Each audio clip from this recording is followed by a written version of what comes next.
Assalamualaikum warahmatullahi wabarakatuh. Baiklah, nama saya Cindy Yugitawanti, NIM 2012407. Di sini saya akan menjelaskan materi pembelajaran tentang 5 macam penyakit bawaan makanan.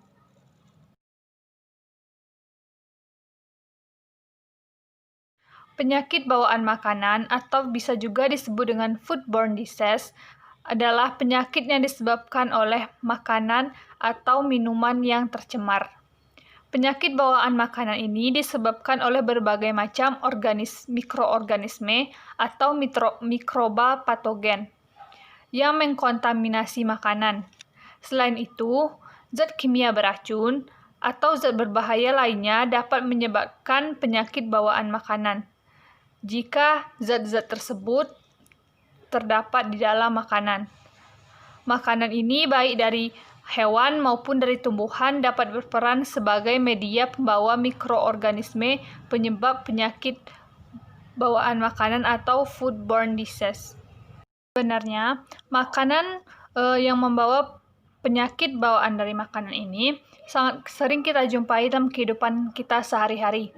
Contohnya pada junk food atau makanan siap saji. Tentu saja kita sangat sering mengkonsumsi makanan siap saji ini. Makanan siap saji ini atau junk food ini sebenarnya sangat tidak sehat untuk dikonsumsi karena dapat menimbulkan berbagai penyakit bawaan makanan yang contohnya kita bisa obesitas dan lain sebagainya. Penyakit bawaan pangan atau foodborne disease.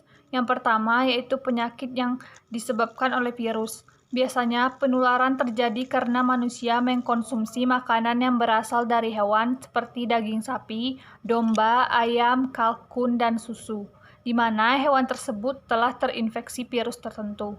Virus yang dapat menyebabkan foodborne disease atau penyakit bawaan pangan ini dikenal dengan virus yang tahan panas, yang dapat ditularkan melalui susu, sehingga tindakan pencegahannya adalah susu dipanaskan dengan dipasteurisasi dalam waktu yang sangat lama.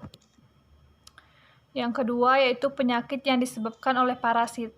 Beberapa parasit ada dalam feses atau dalam kotoran hewan dan dapat menyebabkan infeksi jika makanan yang tercemar oleh kotoran yang mengandung parasit termakan, dicerna dan diserap oleh tubuh. Sementara beberapa jenis yang lain terdapat dalam otot atau daging hewan. Parasit terbagi dua yaitu protozoa dan cacing. Yang ketiga yaitu penyakit yang disebabkan oleh Listeria monocytogenes. Makanan sebagai media penularan kuman ini adalah sayur, coleslaw atau semacam salad yang diberi mayonnaise, susu yang fermentasi, keju yang lunak, daging mentah, seafood, sayuran dan buah-buahan atau makanan mentah. Gejala yang ditimbulkan sepsis atau infeksi yang meluas ke dalam saluran darah, meningoencephalitis atau infeksi di selaput otak dan di bagian otak, fokal infeksius atau infeksi lokal misalnya di kulit yang terkena di sel pencernaan yang dilewati makanan tersebut, pregnancy infectious atau infeksi kehamilan, granuloma infantiseptika atau sepsis pada infan yang berbentuk granuloma. Yang keempat yaitu penyakit yang disebabkan oleh Yersinia enterolitica. Gejala yang ditimbulkan adalah nyeri perut, demam, diare, pusing, dan muntah-muntah. Gejala yang lebih parah daripada ini yaitu dapat terjadi pada anak-anak. Sumber utama kuman ini terdapat pada babi yang terinfeksi kuman. Kuman ini hidup di daerah mulut dan saluran babi. Biasanya anak-anak dan remaja peka terhadap penyakit ini. Kuman ini dapat berkembang biak pada suhu 0 derajat Celcius sampai dengan 44 derajat Celcius. Yang terakhir yaitu yang kelima, penyakit yang ditimbulkan oleh Salmonella. Salmonella juga merupakan bakteri yang terdapat pada usus unggas, reptil, dan mamalia. Bakteri ini dapat menyebar ke manusia melalui berbagai macam pangan asal hewan. Penyakit yang disebabkan oleh bakteri ini disebut salmonellosis. menyebabkan demam, diare, dan kram perut. Pada orang yang kondisi kesehatannya buruk atau sistem kekebalan tubuhnya lemah, bakteri ini dapat menembus sistem peredaran darah dan menyebabkan infeksi yang serius terhadap tubuh. Makanan-makanan yang dapat terinfeksi oleh virus, protozoa, dan parasit serta pencegahannya. Yang pertama yaitu poliomyelitis. Pangan yang biasanya terinfeksi yaitu susu dan makanan olahan atau junk food. Waktu inkubasi 5-35 hari. Gejala penyakit yang ditimbulkan demam, muntah-muntah, sakit kepala, dan nyeri otot. Cara pencegahannya yaitu kebersihan individu, kecukupan panas makanan olahan, disinfektan, air, pencegahan kontak makanan dengan lalat. Yang kedua yaitu virus hepatitis.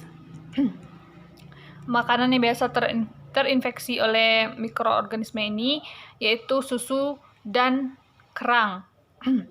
Waktu inkubasinya 10-50 hari, rata-rata 25 hari. Gejala yang ditimbulkan yaitu kulit kuning, kehilangan nafsu makan, gangguan pencernaan.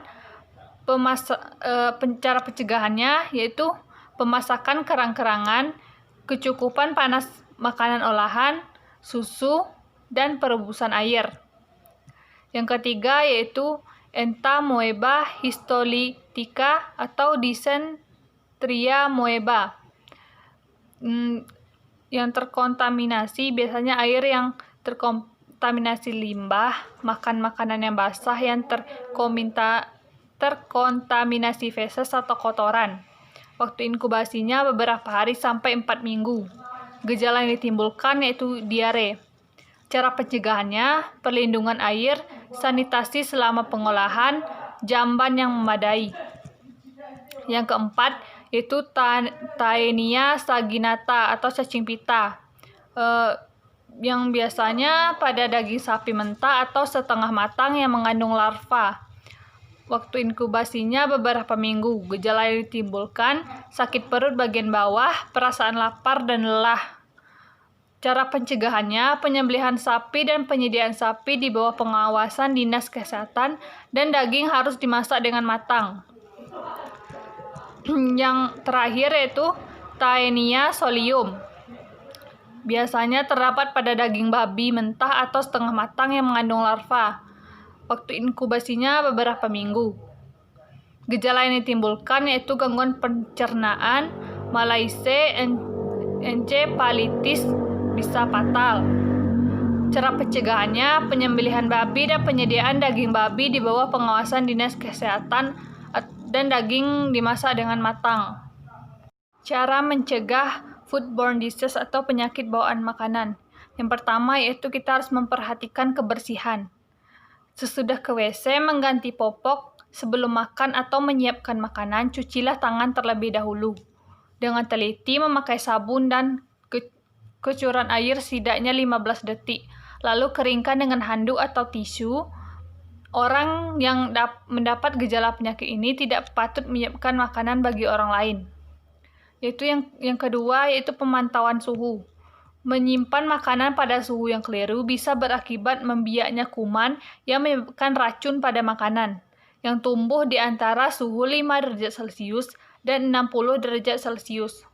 Untuk berjaga-jaga, kita harus melakukan suhu lemari es jangan lebih tinggi dari 5 derajat Celcius dan ada aliran udara di seputar makanannya agar pembagian suhunya merata. Yang kedua, makanan beku sebaiknya dicairkan di dalam lemari es atau microwave.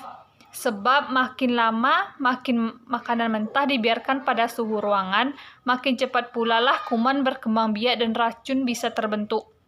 Yang ketiga, agar kuman di dalamnya mati, makanan harus dimasak dengan matang dan benar. Makanan panas patut disimpan di atas suhu 60 derajat Celcius. Makanan yang harus dipanaskan lagi, cepat-cepat dipanaskan sampai semua bagiannya mencapai suhu 75 derajat Celcius agar kuman-kuman yang melekat pada makanan tersebut dapat mati atau Baiklah, sekian materi yang dapat saya sampaikan. Lebih dan kurang saya mohon maaf. Assalamualaikum warahmatullahi wabarakatuh.